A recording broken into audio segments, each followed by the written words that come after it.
Patuloy na pinapalakas ng Police Regional Office 2 ang kanilang kampanya laban sa bullying at maling paggamit ng emergency hotline matapos magsagawa ng information drive sa mga kabataan at residente ng Cauayan City. Ang report mula kay Patrolwoman Lainey Lorenzo.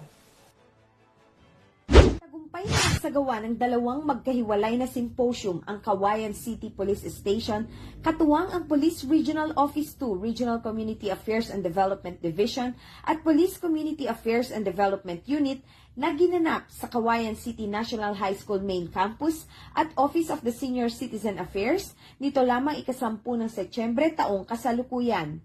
Pinangunahan ni Police Major Sharon C. Maliling, Chief Regional Public Information Officer, ang talakayan na tumuon sa mga paksang anti-fake news, anti-bullying at 911 response.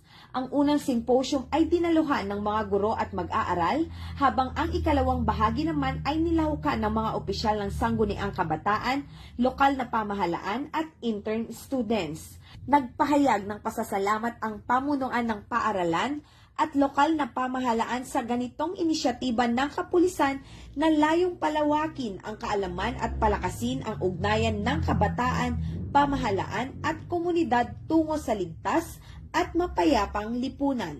Mula dito sa Lambak ng Cagayan, ako ang inyong PNN correspondent, Patrolwoman Lainey Lorenzo, alagad ng batas, tagataguyod ng balitang pulis.